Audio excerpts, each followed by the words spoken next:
Que Dios me les bendiga, hermanitos. Miren, los discursos o las predicaciones de Pedro, de Esteban y de Pablo en Hechos de los Apóstoles son verdaderos paradigmas de la predicación. Creo que ahí tenemos las claves para entender y para realizar la predicación hoy. No son simples piezas para conocer la teología de la iglesia primitiva, no, son verdaderas exposiciones donde se nos revelan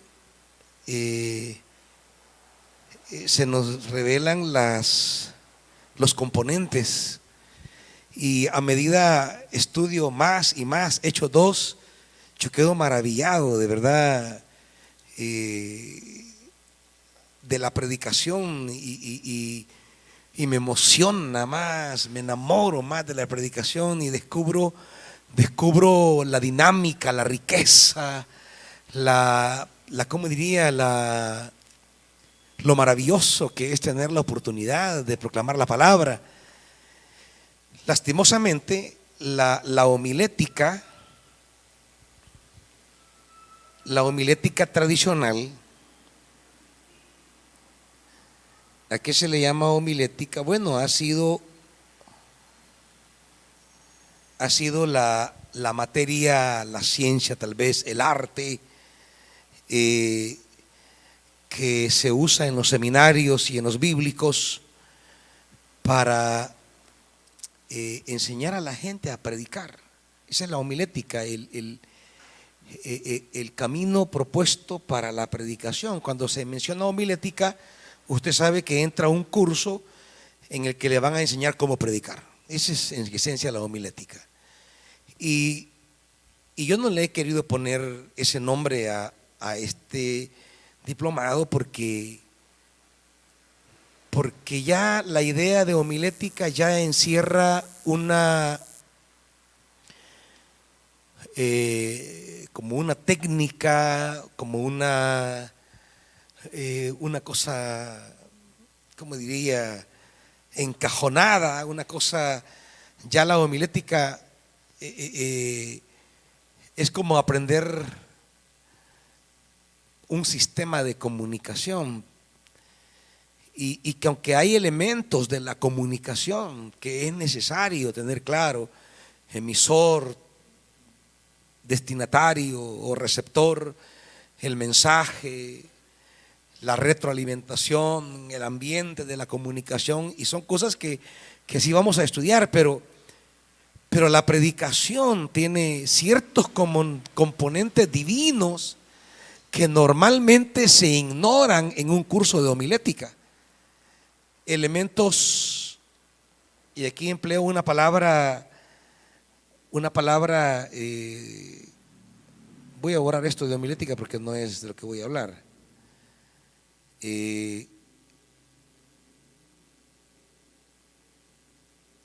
Hay en la predicación elementos subjetivos.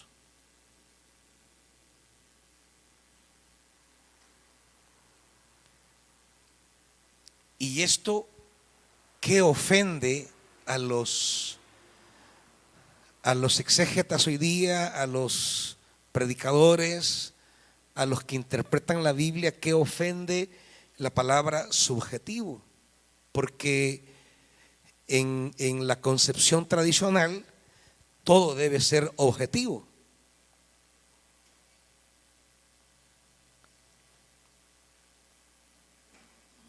Es más,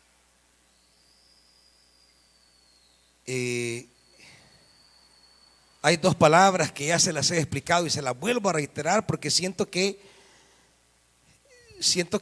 nos debe quedar muy claro esto frente a una corriente, una avalancha que hay en el mundo evangélico equivocada sobre este tema. En el campo de lo objetivo ubican la exégesis. ¿Alguien recuerda que hemos dicho que es la exégesis?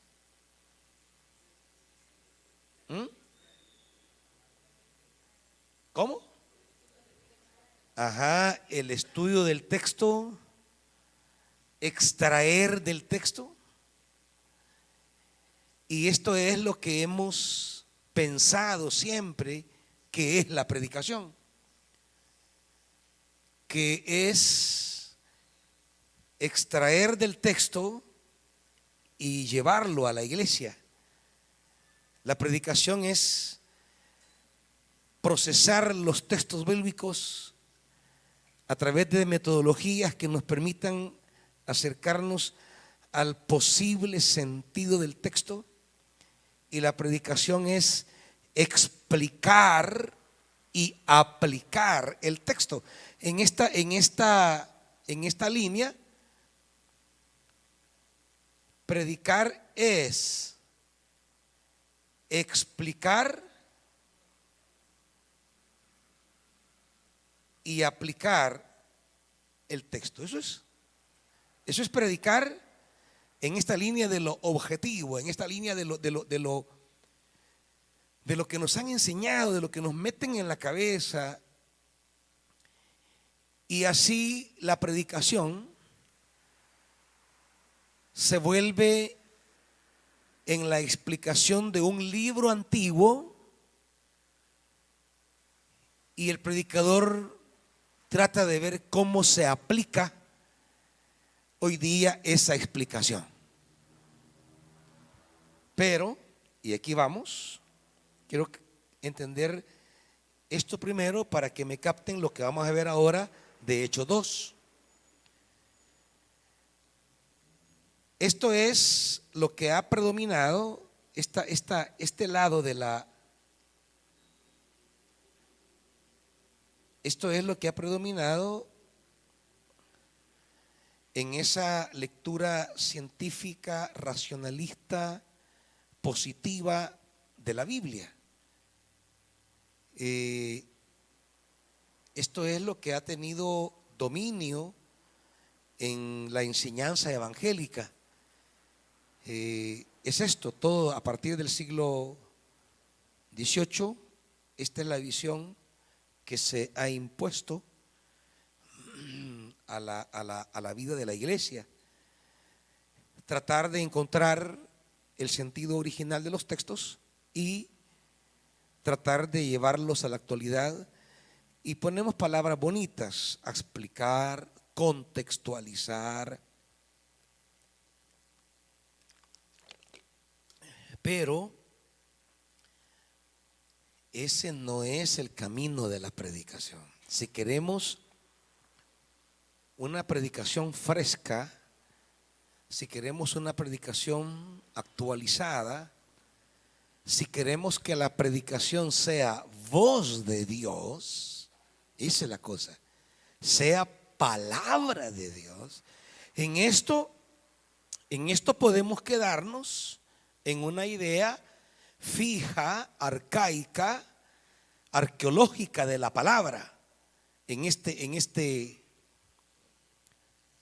dice el lado? Está. En esto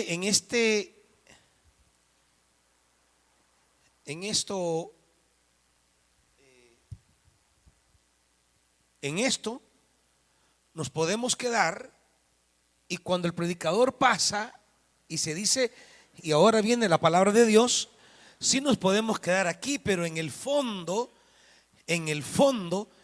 la idea que estaría de palabra de Dios en este esquema, palabra de Dios, nos referiríamos a un libro. Oyen, en el subconsciente, en la ¿cómo diríamos? ¿Cómo llamarle a esto? En la mentalidad del que va a predicar y del que va a escuchar. Si nos movemos en este ámbito objetivo, y cuando dicen y ahora viene la palabra de Dios, realmente nos estaríamos refiriendo a la explicación de un libro, a la que consideramos palabra de Dios. Eso es lo que el mundo evangélico hace. Eso es lo que se entiende por parte del predicador.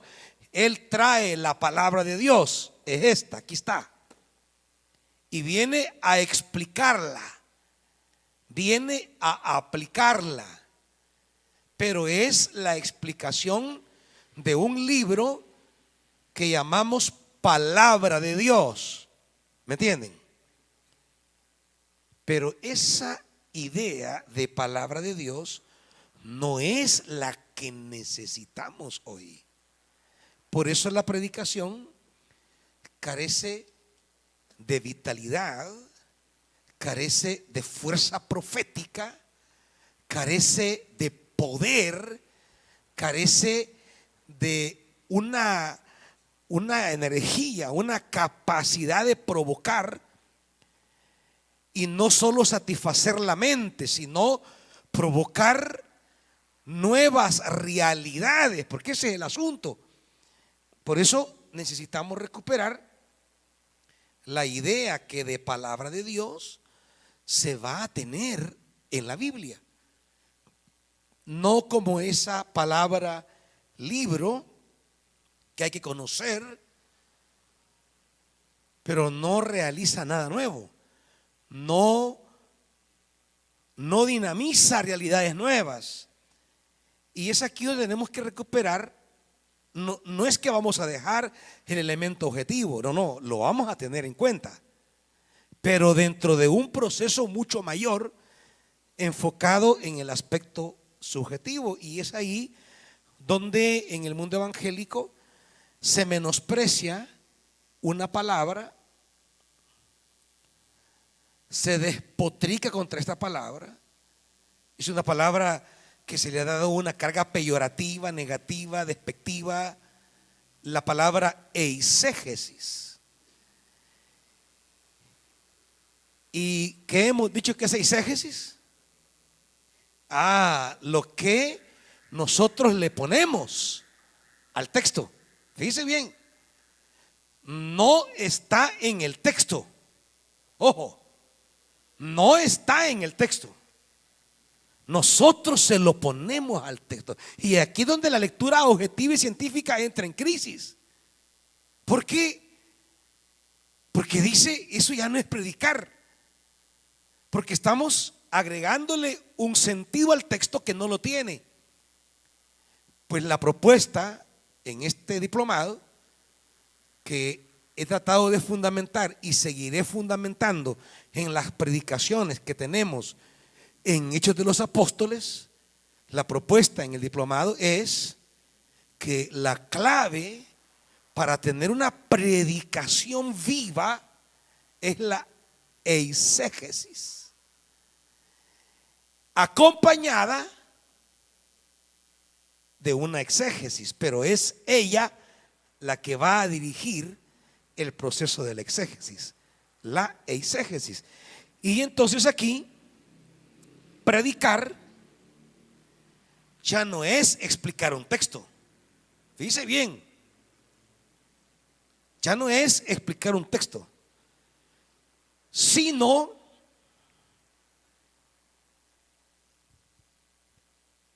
lo quiero poner así, aunque vamos a enriquecer más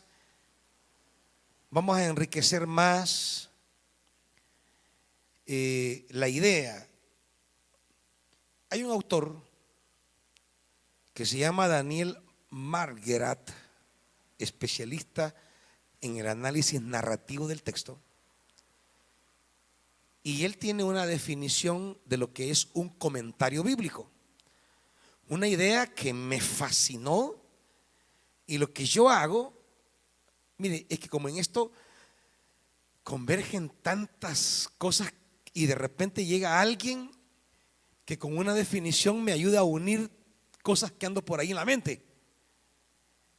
Y dice él, ¿qué es un comentario bíblico? Dice él.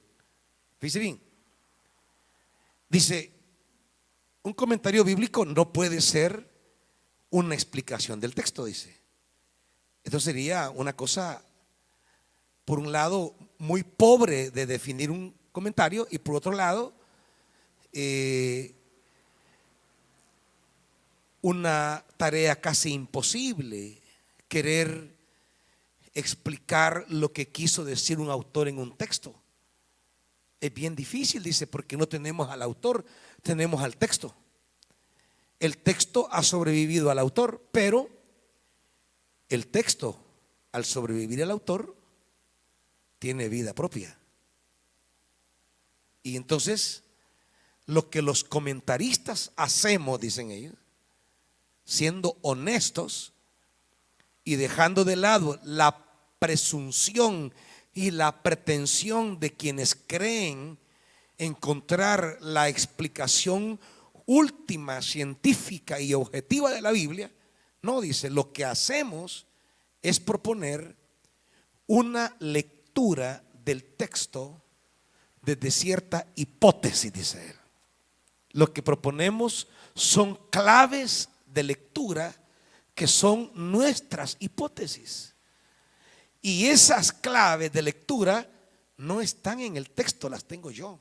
Es mi vivencia, es mi realidad, es mi necesidad, es mi situación, es mi contexto el que me da esa clave de lectura con la que yo me acerco al texto para interpretarlo y enriquecer mi existencia con el texto bíblico leído en esas claves.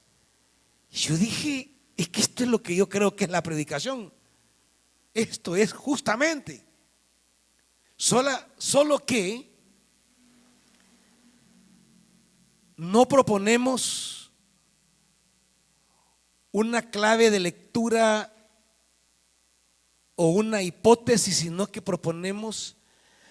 que entendemos el texto con eso que yo le llamo la revelación. El Espíritu me da una luz que el texto no tiene, la tiene el Espíritu y Él me la da, y con eso entro al texto. Esa luz no está en el texto, está en el Espíritu. Y entonces esa luz me lleva al texto y me brinda no lo que Dios dijo, el texto, me brinda lo que Dios dice, presente. El texto es lo que Dios dijo, pero yo no puedo repetir hoy lo que Dios dijo, yo tengo que decir lo que Dios dice. Entonces no hay aplicación,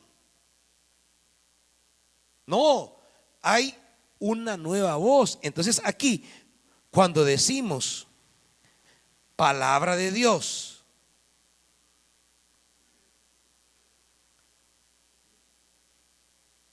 palabra de Dios en este ámbito, ya no nos referimos a un libro, nos referimos a una palabra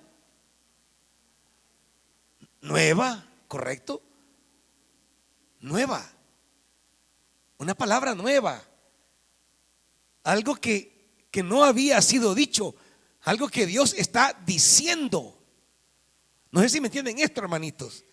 Es que miren, si logramos captar esto y entramos en esta dinámica, no, estamos ante posibilidades nuevas y frescas de oír la voz de Dios hoy. Pero no como un recurrir a la historia, no, una verdadera recreación y una verdadera posibilidad que esta palabra realice las cosas que realizó siempre, porque es palabra de Dios. No estamos ante un acontecimiento meramente histórico, sino estamos ante una voz real, nueva, presente, actual de Dios, como lo fue el día de ayer en el pasado. No sé si me captan esto, hermanitos. Y así predicar en esta línea. Predicar es, ¿cómo la formulamos en este nuevo entendimiento? Predicar es exponer la escritura, exponer el texto, digamos, desde claves nuevas, actuales,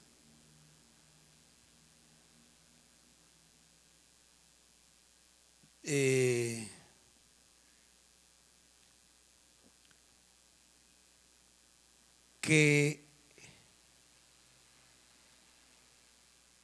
nos permitan oír la voz de Dios ahora. Eso es predicar en este esquema. Entonces esto ya es más dinámico, esto es más desafiante, esto es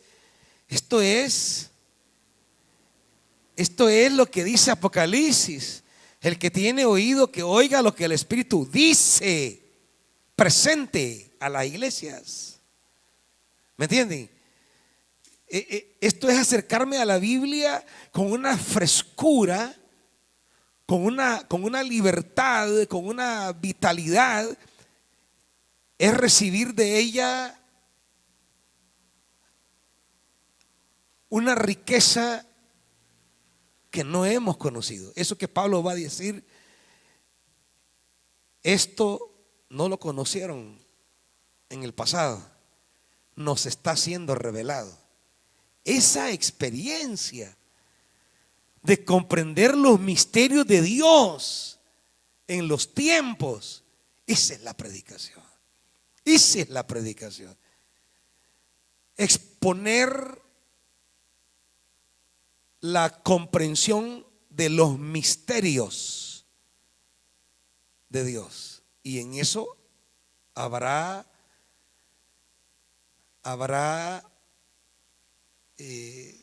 por supuesto, ideas que no han sido presentadas, pero que palpitan en los textos, palpitan, pero se requiere que el Espíritu alumbre para que eso salga a la luz.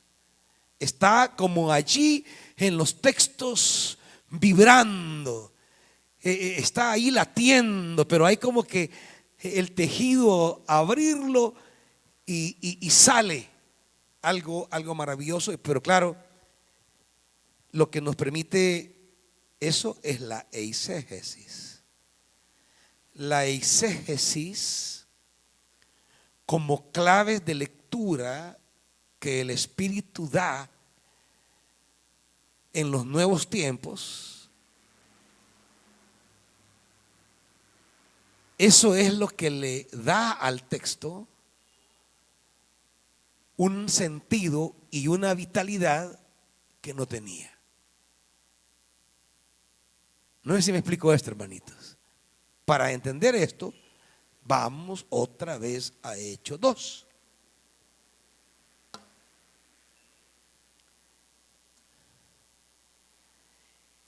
Y tenga de manera simultánea Joel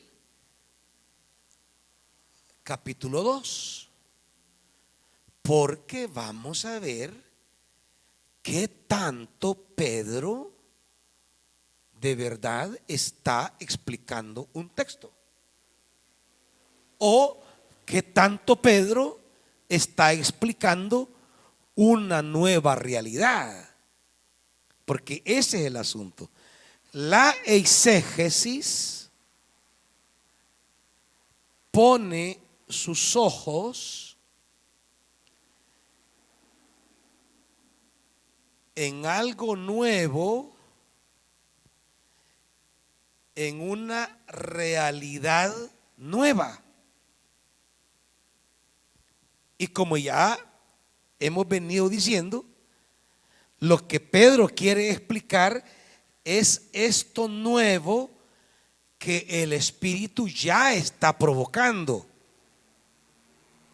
Lo primero que viene no es la predicación. Lo primero que viene es los hechos del Espíritu, o sea, los actos. Y como muy bien dice el griego, la praxis, porque es el nombre que recibe en griego hechos, praxeis. ton apostolon, la obra, las acciones. Entonces, lo que tenemos en la realidad, que es lo que tenemos que plantearnos, es que aquí algo ya ocurrió. Algo Dios está haciendo al margen de la voluntad, del deseo, de decretos, ¿verdad? No es eso quienes lo llevan a cabo. Al margen de todo deseo o decisión humana, el Espíritu está actuando. Ese es el hecho. Estaban reunidos, aparecieron lenguas, cada uno empezó a hablar en el idioma de la gente. Allí está pasando algo. Está ocurriendo algo en el plano de la realidad. La predicación no es para provocar los actos del Espíritu en la realidad. Estos ocurren porque el Espíritu sopla. No sabemos de dónde viene ni para dónde va. La predicación, lo que quiere, después de los actos debe venir la predicación. Viene la predicación. ¿Y qué busca la predicación? Busca entender qué está pasando.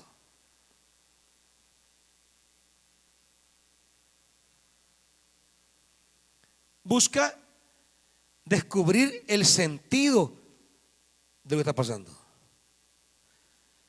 Y tercero, quiere encontrar las demandas, las exigencias o las implicaciones.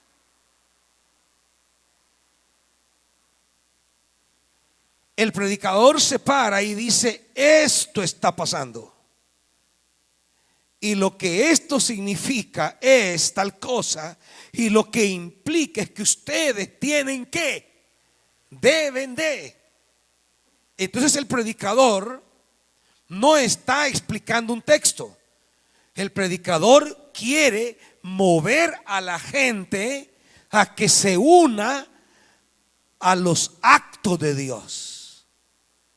La predicación es, en última instancia, el desafío que el predicador presenta a la grey para participar de lo que Dios ya está haciendo. No sé si me explico esto, hermanitos. La predicación se vuelve así toda una experiencia de hacer lo que se plantea el Evangelio de Marcos. Vean Marcos 1:1.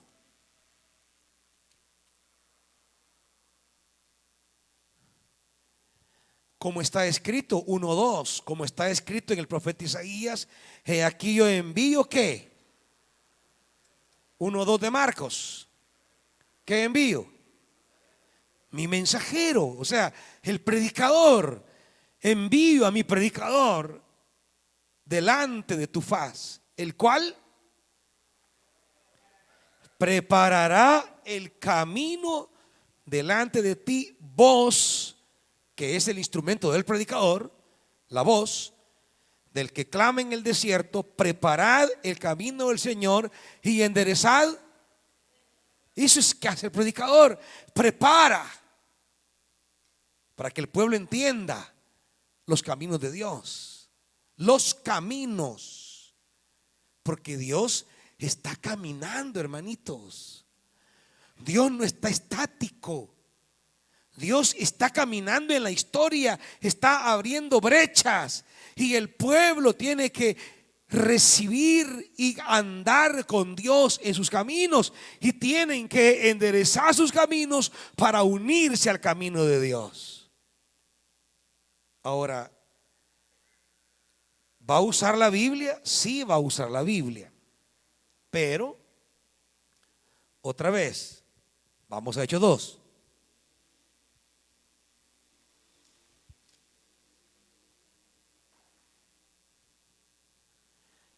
Vaya, fíjese bien.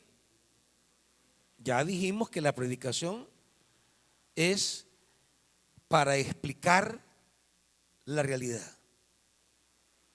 ¿Qué está pasando? ¿Qué está haciendo Dios? ¿Qué significa todo esto? ¿Y qué debemos hacer? Esas son las demandas. ¿Qué es lo que van a preguntar en el 38, si no me recuerdo? ¿Qué pues debemos hacer?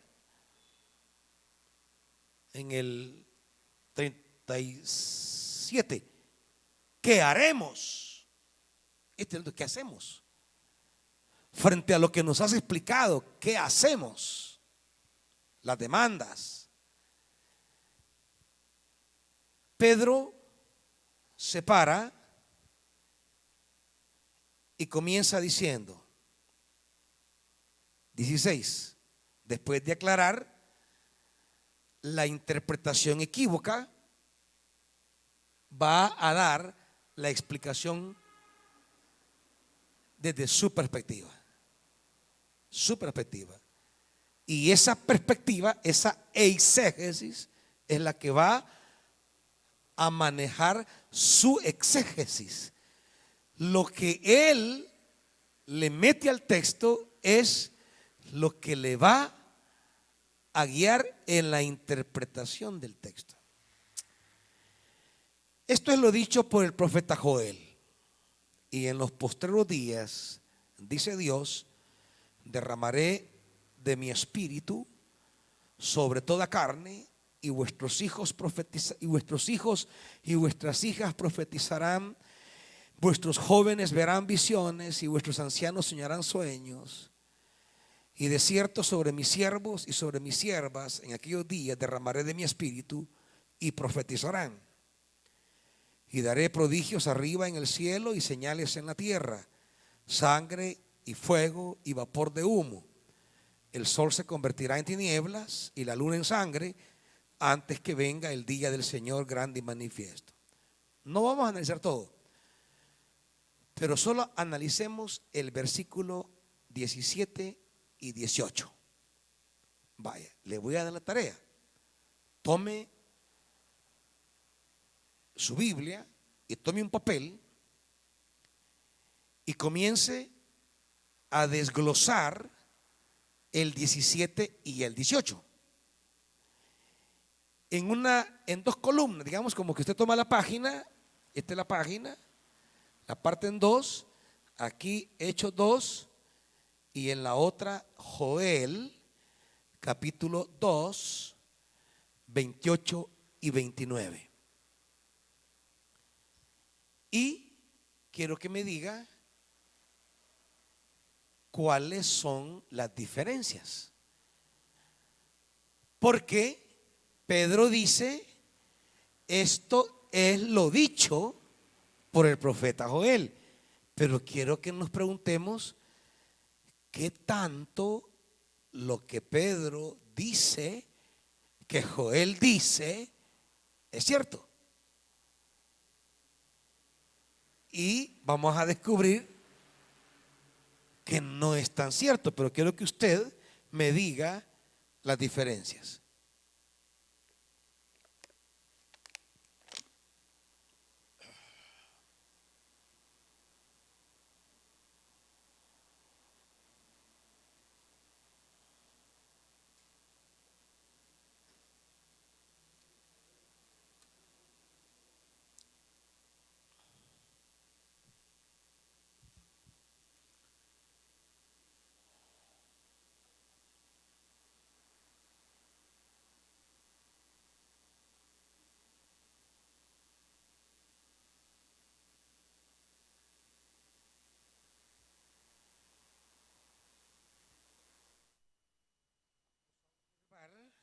Si es cierto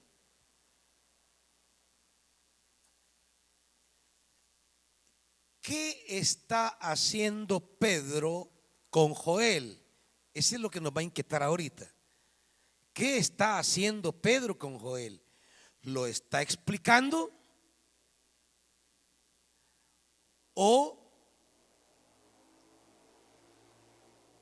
lo está leyendo con claves que él tiene y no que están en el texto? Esta es toda la diferencia entre la predicación evangélica tradicional y la predicación apostólica, que es la que queremos recuperar en el púlpito.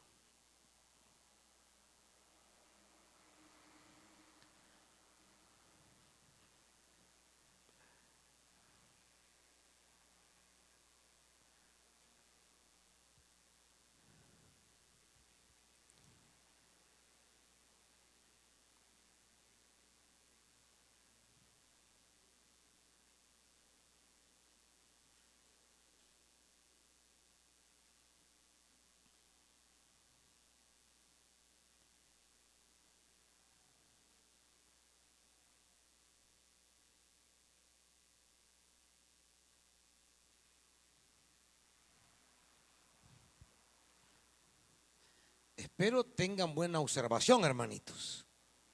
Tengan buenos ojos para ir diferenciando y darnos cuenta que Pedro no va a explicarnos a Joel como la exégesis tradicional pretende que sea la predicación, la explicación del autor.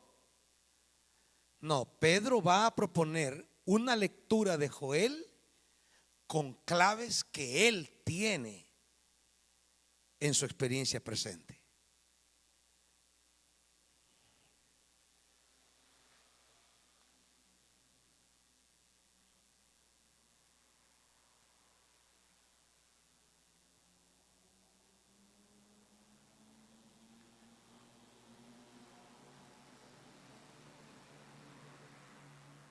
Bien,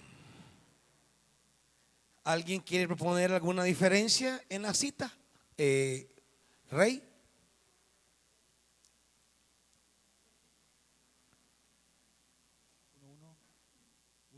Uno. Hola, ¿me escucho? Sonido, hijo. Que en Joel comienza después de esto y que en Hechos comienza en el último día, dice el Señor. ¿Cómo? Que en Joel comienza en el 28 después de esto y que en Hechos 2 sucederá en los últimos días. Pedro agrega una frase clave en su hermenéutica: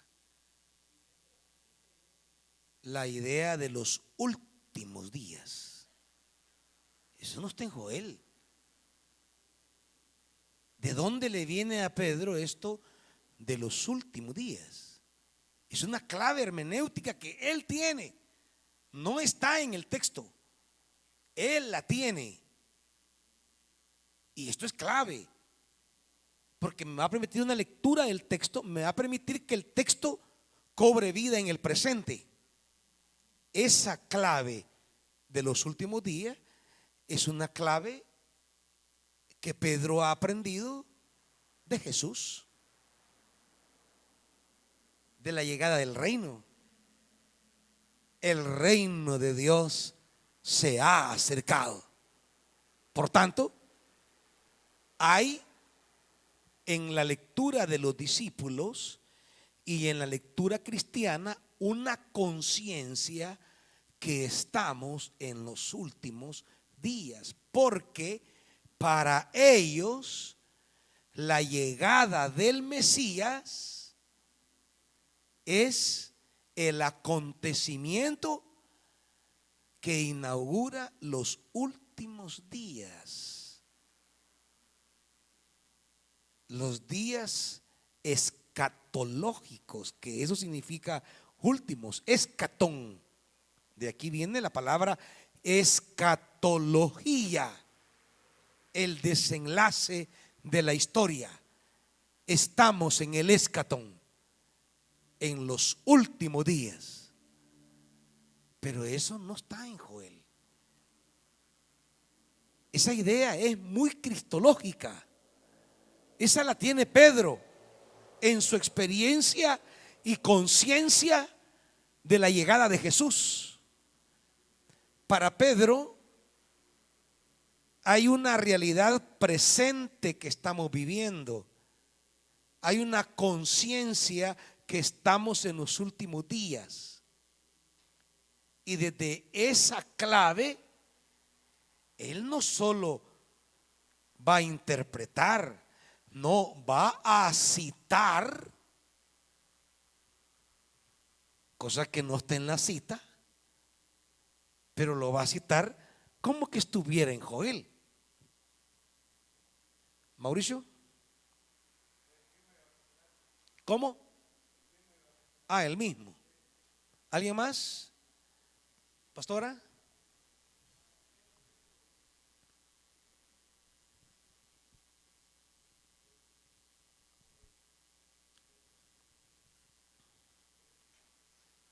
Es que usted no le va a llevar el micrófono a quien levante la mano, a quien yo le diga. Oye, va. Pastora. Joel en la parte final agrega, Pedro termina, el que invoca el nombre del Señor será salvo. Y Joel agrega, el que invoca el nombre del Señor escapará con vida. Pero dice, porque en el monte de Sión y en Jerusalén habrá escapatoria, como lo ha dicho el Señor, y entre los sobrevivientes estarán los llamados del Señor. Esto no está dicho por Pedro. No sé si... Sí, solo quisiera que se concentraran en la cita del 2, 28 y 29 de Joel, para no ampliar a todo el texto. Hechos 2, 17 y 18 y Joel 2, 28 y 29, solamente para tomar como modelo las variantes, porque lo que usted dice es cierto. Esto va a variar y eso va a tener una implicación en la lectura. Y es verdad, solo que no quise tomar todo el texto porque se me va a hacer muy grande el ejemplo. Solo he tomado 2 versículos para que vean cómo va a manejar Pedro la mentada cita, como nosotros esperamos que se haga, ¿verdad? Que Pedro va a citar. No, ¿de verdad va a citar? Pastor.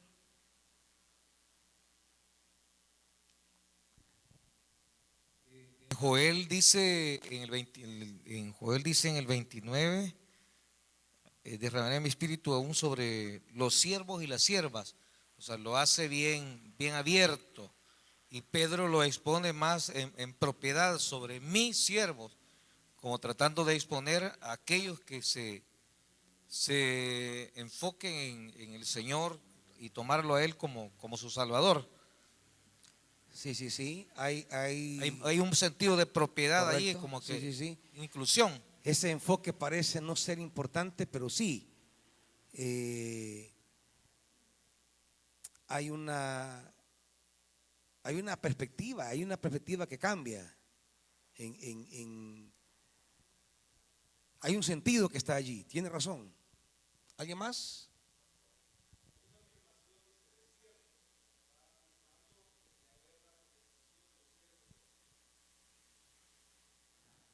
Ajá. Desierto. Sí. Sobre mis siervos y sobre mis siervas en aquellos días derramaré mi espíritu y profetizarán. No lo dice Joel. Ahí está una clave.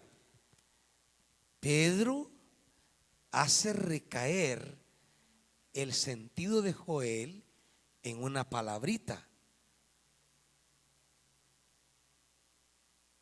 Profetizarán.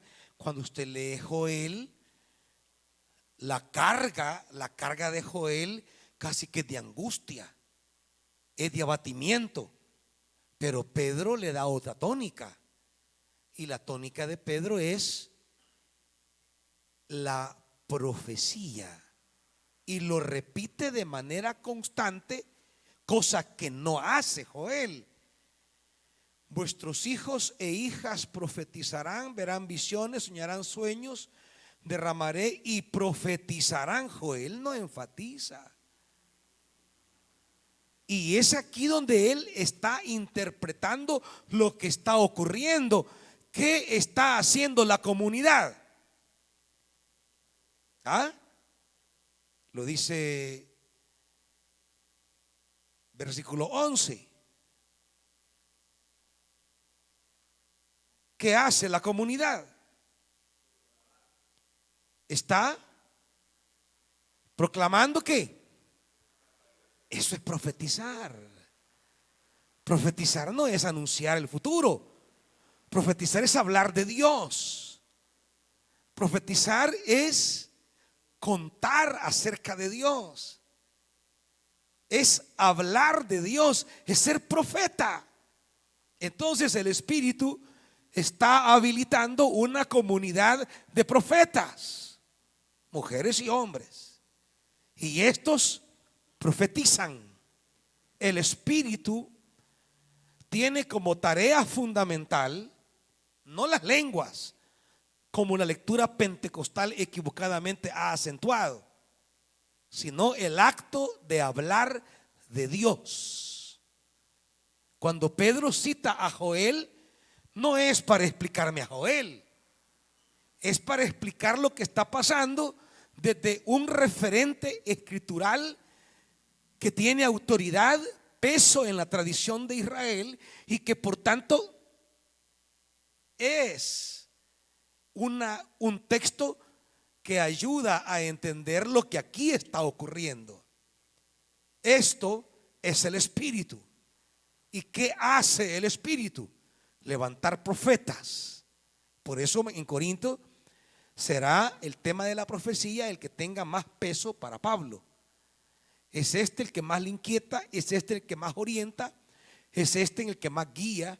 Es más, llega a decir que es, después del amor, lo más excelente, porque es la profecía lo que edifica a la comunidad. El discurso acerca de Dios, la enseñanza, el hablar acerca de Dios edifica la comunidad. Entonces, Pedro trae a Joel, pero no porque quiere hacer una exégesis de Joel, porque las claves con las que él va a leer a Joel no están en Joel, están en lo que ellos están viviendo. ¿Algo más?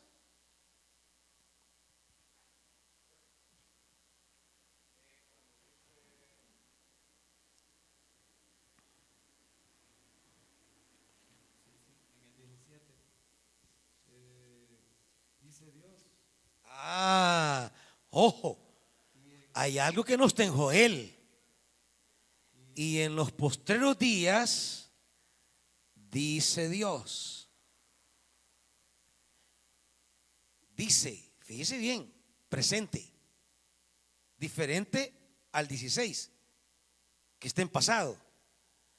Esto es lo dicho por Joel. Pero hay algo que Dios dice hoy, que es lo que yo les vengo explicando. Que la predicación entendida en términos tradicionales como explicar y aplicar un texto ha convertido la predicación en enseñarle a la iglesia lo que quiso decir Joel, y luego el predicador tiene que ver la genialidad de cómo lo aplica.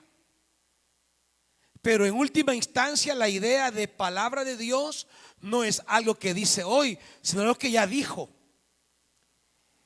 Y que el estudio bíblico se convierte en una tarea para descubrir lo que Dios dijo.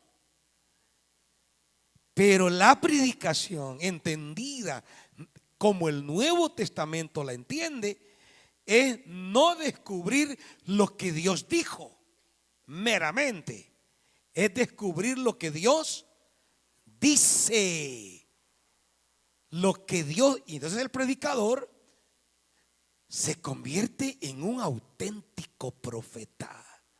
La predicadora se vuelve una, enviaré, que decía Marcos, mi mensajero, una mensajera, no de un libro, no, de Dios.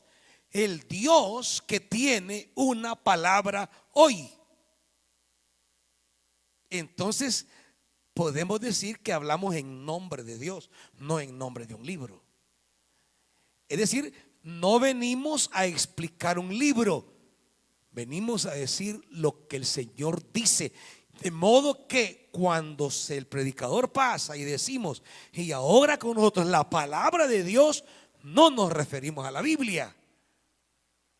Nos referimos a que Dios tiene una palabra nueva para nosotros hoy.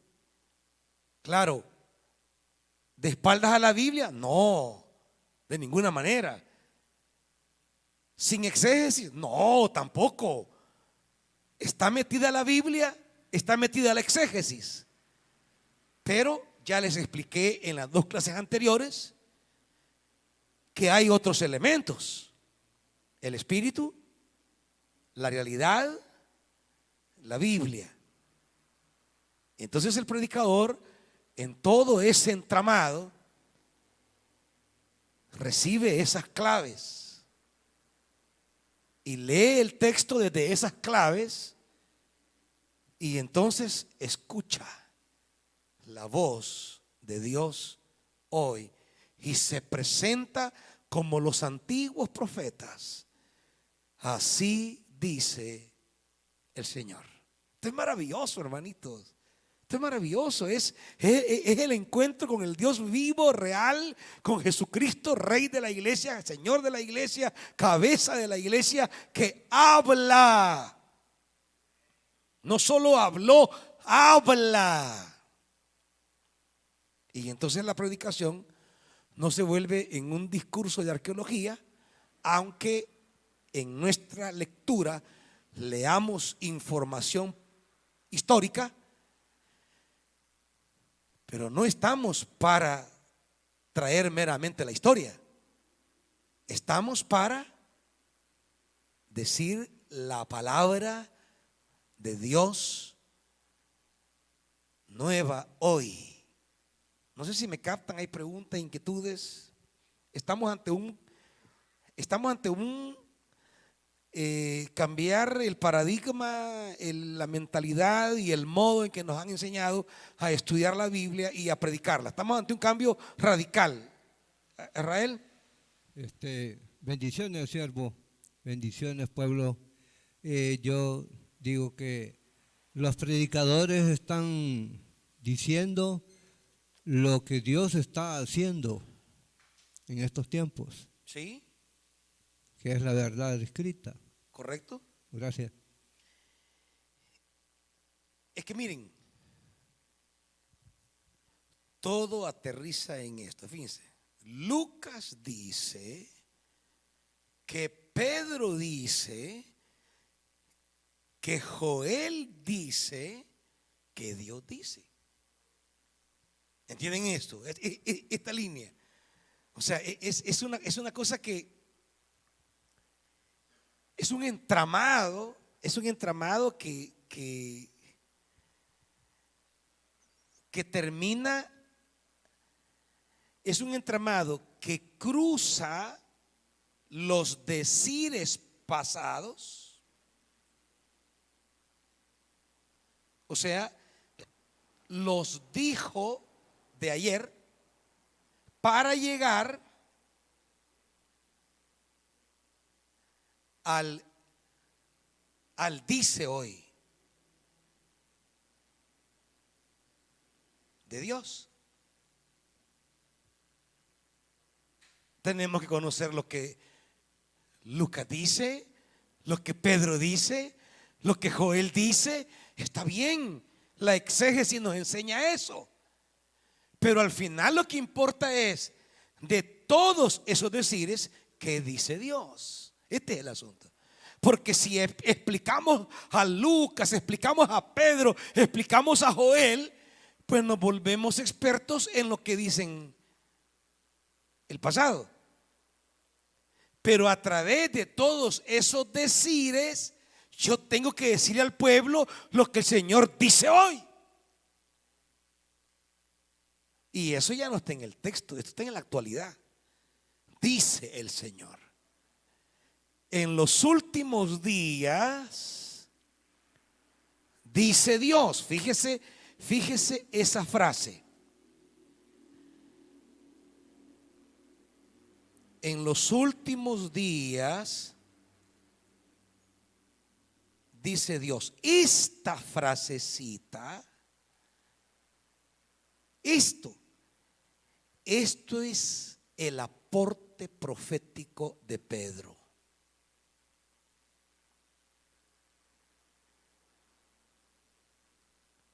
Eso no está en el texto. Eso es lo que él ha entendido de parte de Dios. Y entonces viene y lo suma al texto, porque está convencido que es una revelación que le llegó en Cristo Jesús. Su experiencia de Jesús como el que marcó la llegada de los nuevos días. Cuando él dice Dios, esta partecita, dice Dios, eso ya es él como profeta. Como cuando llegaba el profeta, así dice el Señor. ¿Me explico? Ahora él, en la luz y convicción del Espíritu, ahora él se para y dice: en los últimos días, dice el Señor. Pero esta frase de los últimos días ya es una comprensión de la comunidad creyente en Jesús. Y dice el Señor, ya es una vivencia nueva a la que han abordado, y que él con autoridad puede decir a la comunidad: así dice el Señor. ¿Me comprenden esto, hermanitos? Quiero que vean una cosa, para que me entiendan todavía un poquito más esto. Quiero sacarlos antes de 7:45. La palabra como experiencia, la palabra como experiencia constante en la vida de la iglesia, la palabra construye nuevos saberes.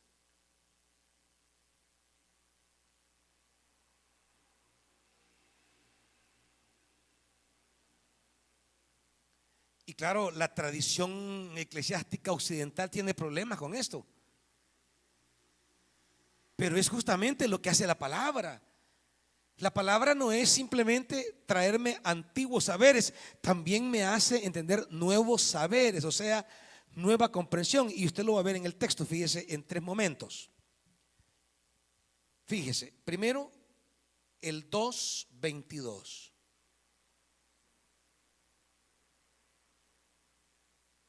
Aquí hay un saber. Varones israelitas, oíd estas palabras: Jesús Nazareno, varón aprobado por Dios entre vosotros, con las maravillas, prodigios y señales que Dios hizo entre vosotros por medio de él, como vosotros mismos. ¿Cómo? Sabéis. Ellos lo saben. Yo estoy leyendo hoy la Reina Valera hoy. Ellos ya saben de Jesús. Ustedes, lo que les estoy diciendo es un saber, y aquí vienen los 3 niveles de los que les he venido hablando en las clases anteriores. Este es el saber de la realidad. Ustedes saben, Jesús Nazareno, varón aprobado, con maravillas, prodigios y señales que Dios hizo entre vosotros, como vosotros mismos lo sabéis. Ellos saben eso. Están claros de la realidad. Saben quién fue Jesús, qué hizo Jesús y qué sucedió con Jesús. Ellos lo saben. Pero este es un saber de la realidad, no es un saber de la fe. Esto no es un saber espiritual. Esto es como que digan ustedes, como bien saben, la pandemia, esto, y narrar lo que la pandemia hizo. Es un saber porque lo vivimos, un saber porque nos ocurrió, un saber porque nos pasó, un saber porque nos dimos cuenta. No fue algo que se hizo en la oscuridad. ¿Me van siguiendo? Pero luego viene otro saber. Versículo 29, 2, 29 y 30. Varones hermanos, se os puede decir libremente del patriarca David, que murió y fue sepultado, y su sepulcro está con nosotros hasta el día de hoy. Pero siendo profeta y sabiendo que con juramento Dios le había jurado que de su descendencia en cuanto a la carne levantaría al Cristo para que se sentase en su trono, viéndolo antes habló de su resurrección. Este sabiendo es un saber del texto bíblico. Él está refiriéndose a algo que David dijo, pero no tenemos conocimiento de eso sino a través del testimonio escrito. ¿Qué sabía David? Pues el texto me lo dice. Y aquí vamos con los tres segmentos. Y yo le digo, vuelvan a oír esa clase, hermanos, porque esa clase nos va a dar el panorama de lo que es el predicador. Está aquí en el texto, marcado como tal. Y dice, sabiendo. Pero ¿cómo voy a saber esto? No lo voy a saber si no conozco el texto bíblico. Por tanto, hay que conocer el texto bíblico. Pero aquí hay dos saberes que de alguna manera ya lo sabemos. Pero hay un saber que no se sabe, que hay que anunciar, y esta es el aporte sustancial de la predicación. La predicación puede partir del saber de la realidad, pasa al saber de la Biblia para llevar a la congregación a un nuevo saber. Versículo 36. ¿Qué dice? Sepa pues ciertísimamente toda la casa de Israel. Y aquí viene ya algo que Israel no sabe. ¿Y qué es lo que Israel no sabe? Que Jesús, a quien vosotros crucificasteis, el primer saber, ¿verdad? El saber histórico, el saber de la realidad, el saber del contexto, ese que ustedes crucificaron, ¿qué ha hecho Dios? Dios le ha hecho Señor. Esto no lo sabían. Este es el aporte del Dios dice. No sé si me captan esto, hermano, ¿verdad? Lo ha hecho Señor y Cristo, y ahí viene el efecto. La gente escucha, se compunge de corazón. Hermanos, ¿qué hacemos? Billo. Preguntan en YouTube, ¿y qué hay de los predicadores que copian sermones y los repiten? ¿Tiene algún sentido? Ay, es que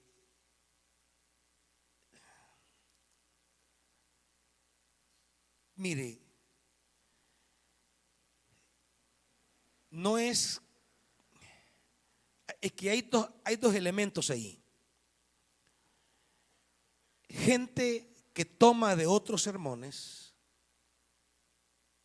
esa es una parte, y eso en principio no es malo. De hecho, así está construida la Biblia, tomando sermones de otros. Es más, tiene una palabra muy bonita en la exégesis que se llama la intertextualidad. Los textos, como ustedes pueden ver, el mensaje de Pedro se construye con otros mensajes, se construye con otros textos. Toma los Salmos, toma Joel, tomará Isaías. Entonces, están copiando. Lo que no están haciendo es repitiendo. Que miren, plagio es una palabra que lastimosamente se ha vuelto tan peyorativo, pero eso es lo que va a hacer Pedro. Tomar los autores pasados, tomar sus textos. Y eso hace también el predicador. Lo que no hace Pedro es repetir a Joel, como ya lo vimos. Lo recrea, lo replantea en función de una palabra de Dios que ilumina el presente. Ahora, si hablamos es que miren, hay un problema en el mundo evangélico. Se oye desde años ya en el mundo evangélico que para el predicador es una crisis predicar, que no haya que predicar, que su pregunta tortuosa es: ¿qué voy a predicar? Y entonces la tradición occidental ha provisto de manuales de homilética, de libros de 501 sermones, para que el predicador no se halle en este vacío. Pero ese es el resultado de una visión mecánica de la predicación y de una visión arqueológica de la Biblia y una visión pasada de la palabra de Dios. Si caminamos en este paradigma que les estoy proponiendo, que es mi ejercicio de la predicación, si caminamos en este paradigma, ustedes como Betania son testigos de la riqueza, de la abundancia y de la novedad de la palabra. Llevo 30 años predicando en esta iglesia y ahí hay registro desde el 90 y ¿qué? ¿Cuál es el video más viejo que he encontrado yo? Están recuperando del 96, pero usted puede ver los registros existentes. No he predicado 2 veces la misma predicación. Sí puedo tomar un mismo pasaje. Bueno, acuérdense que cuando estudiamos Miqueas una vez, prediqué solo en Miqueas 1:1 6 predicaciones, solo en el versículo 1. Porque se puede tomar un versículo, pero es un abanico de posibilidades de lectura. Pero ese abanico no es posible en el esquema que les puse aquí de lo objetivo y arqueológico del texto. No es posible. Por eso los predicadores agotan, sí, agotan la Biblia, pero no la palabra de Dios. Ese es inagotable. Pero ahí necesitamos un replanteamiento en nuestra manera de entender la palabra de Dios y la Biblia, cómo leer la Biblia. Y lo que yo estoy transmitiéndoles, solo estoy sistematizando mi experiencia de la predicación. Lo que ustedes están escuchando es el ordenamiento de ideas del ejercicio práctico de mi predicación, o la manera en que el Espíritu me ha conducido a entender la predicación, que se traduce en términos concretos en lo que ustedes pues reciben día a día, en esa vastedad, en esa no repetición. Es más, no puedo hacer eso ni siquiera cuando voy a predicar a lugares desconocidos. Fuimos una vez a México con un equipo y visitamos 4 lugares distintos. Todos los que iban conmigo en esos 4 lugares diferentes repitieron la misma conferencia. Yo no puedo hacer eso. No me cuaja, no me resulta, no me da. Di una exposición distinta en cada lugar. De modo que la gente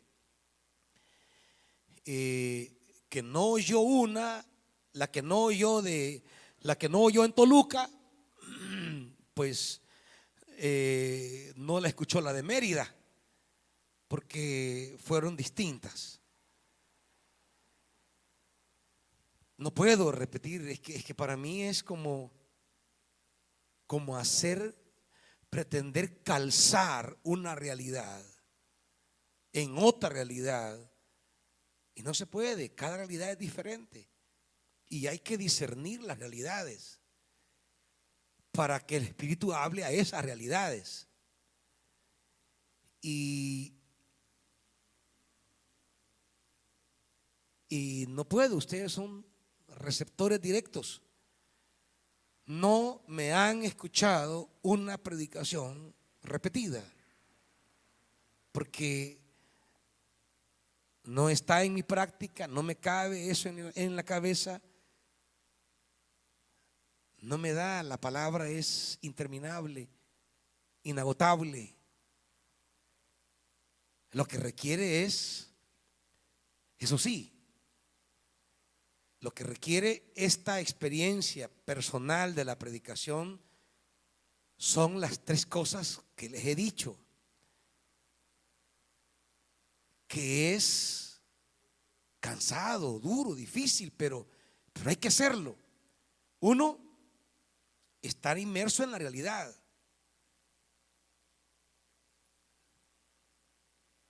Pensar desde la comunidad y sus problemas, desde la realidad del que escuchará la palabra. 2, el esfuerzo incesante de leer y no parar de leer. Leer todo lo que se va publicando de la Biblia. Yo había decidido parar por cuestiones económicas la compra de libros, ¿va? Pero me hallé un comentario este día que no pude evitar, ¿va? Un comentario en 2 partes a Hechos de los Apóstoles de Daniel Marguerat. Vi una presentación de las primeras 15 páginas, la leí y me impresionó su perspectiva de leer Hechos de los Apóstoles. Y les vengo diciendo, les puedo mencionar 10 comentaristas que he leído de Hechos de los Apóstoles. Buenos comentarios, profundos comentarios, extensos comentarios. Solo Rius Khan tiene un comentario en 2 tomos y cada tomo casi 1000 páginas. F.F. Bruce, Justo González, el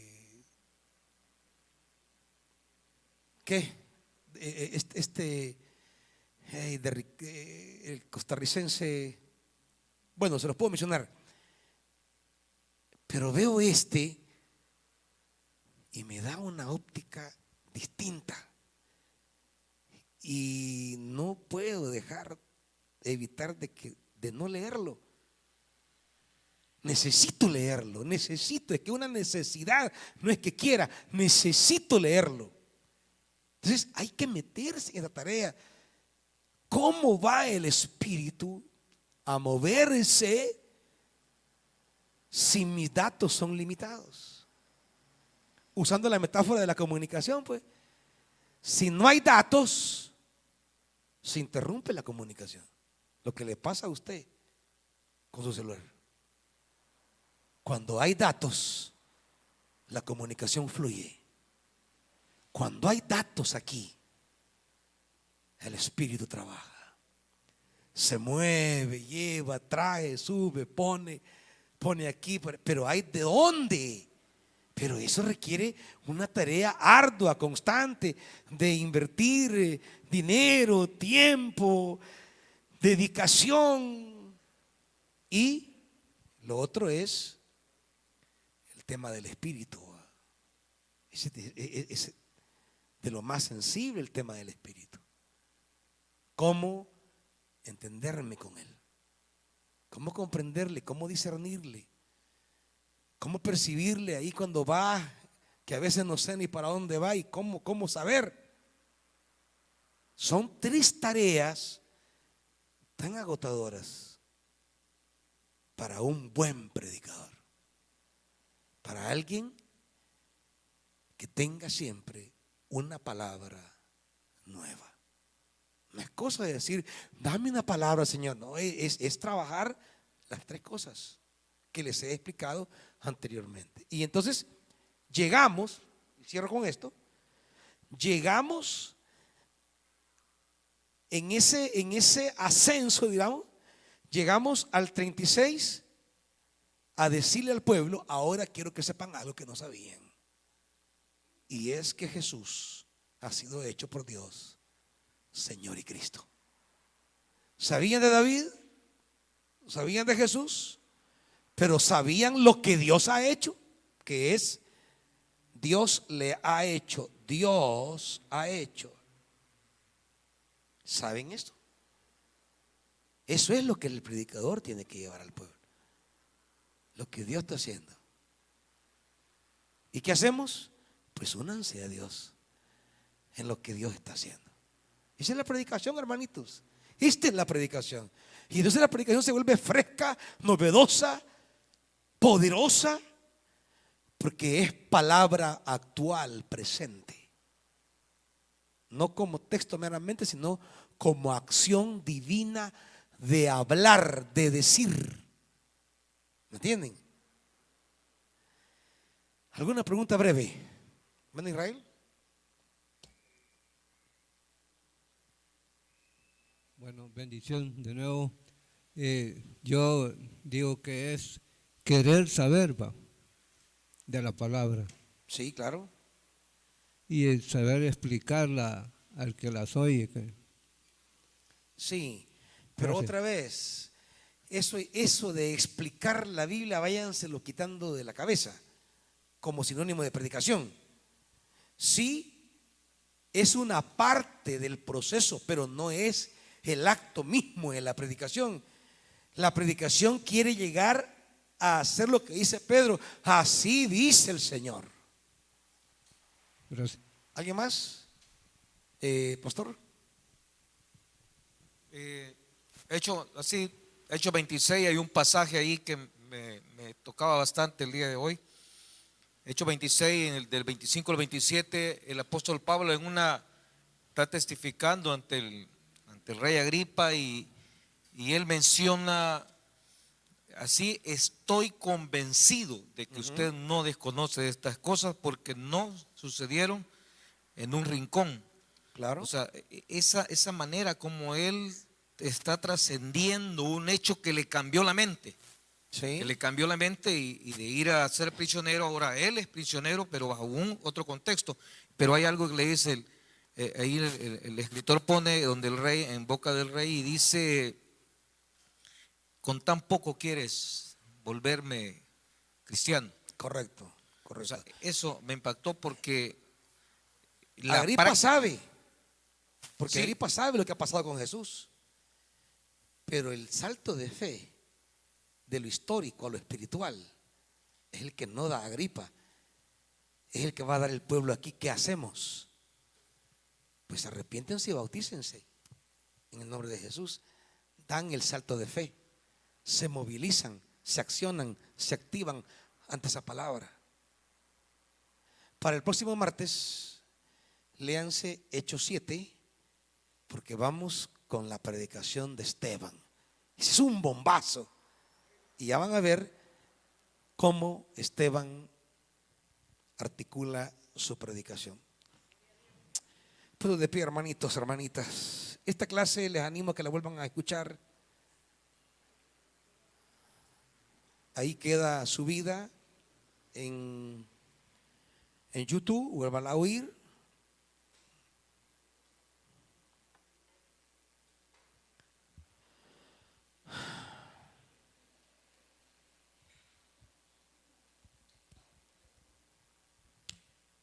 Padre, tenemos que llevarle al pueblo lo que tú dices hoy. Indudablemente eso pasa por lo que tú dijiste ayer. Pasa por la Escritura. Pero va más allá. Y esa dinámica es la que necesitamos. Yo quiero un ejército de mensajeros. No de homiletas, mensajeros. Que van en tu nombre diciendo lo que tú dices hoy. Señor, acepte lo que su pueblo trae como ofrenda. Recíbalo como olor fragante. Amén. Tráigale al Señor lo que es del Señor, hermanito.